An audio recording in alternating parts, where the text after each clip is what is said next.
কৃষক card, family card, এটা হচ্ছে একটা প্রতারণার প্যাকেজ। মানে এটা দল যেটা অন্য সকল দলকে বিলুপ্ত করে নিজের পেটের ভিতর নিয়ে নিয়েছে। সেই দলের শীর্ষ নেতা তার প্রথম জনসভা শুরুই করলেন সমালোচনা দিয়ে, কিন্তু তিনি আমাদেরকে বলতেছেন দোষারোপের রাজনীতি যাতে আমরা বন্ধ করি। বলা হচ্ছে তাহাজ্জুদের পরেই ভোট কেন্দ্রে উপস্থিত থাকতে, তাহাজ্জুদের পরেই তারা সিল মারার পরিকল্পনা করতেছে, ভোট কেন্দ্র দখলের পায়তারা করতেছে। ইনশাআল্লাহ ঐক্যবদ্ধ বাংলাদেশের নেতাকর্মীরা এই সকল ষড়যন্ত্র রুখে দিবে।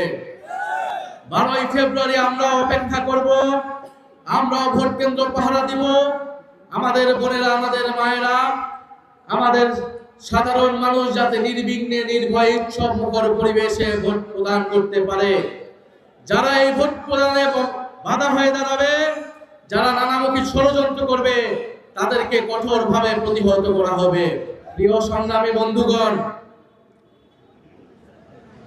একটি দলকে তার রাজনীতিকে বিচার করতে হবে তার প্রতিশ্রুতি দিয়ে। সেই প্রতিশ্রুতি কতটা সত্য, কতটা মিথ্যা, কতটা প্রতারণার আশ্রয় তারা নিচ্ছে। বলা হচ্ছে কৃষক কার্ডের কথা, ফ্যামিলি কার্ডের কথা। আমরা এর ব্যাখ্যা দিয়েছি কৃষক কার্ড, ফ্যামিলি কার্ড বলতে আসলে কি বোঝায়।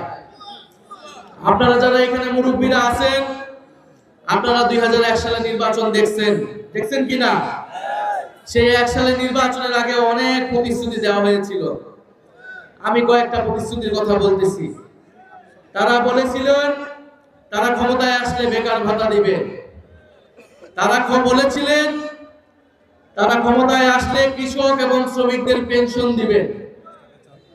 তারা বলেছিলেন তারা কৃষি ঋণ সব মওকুফ করে দিবেন। তারা এরকম আরো অলৌকিক অনেক প্রতিশ্রুতি দিয়েছিলেন, যারা পরবর্তী 5 বছরে তারা সেই প্রতিশ্রুতি রক্ষা করেন নাই। সেই ইতিহাস বাংলাদেশের মানুষ ভুলে নাই। আমরা তরুণ প্রজন্ম পড়াশোনা করে সেই ইতিহাস ঘেটে বের করেছি। যারা মিথ্যা প্রতিশ্রুতি দিয়েছিল তারা এবারও মিথ্যা প্রতিশ্রুতি দিচ্ছে। কৃষক কার্ড, ফ্যামিলি কার্ড, এটা হচ্ছে একটা প্রতারণার প্যাকেজ। এই প্যাকেজ তারা ধরিয়ে দিচ্ছে, জনগণকে বিভ্রান্ত করছে।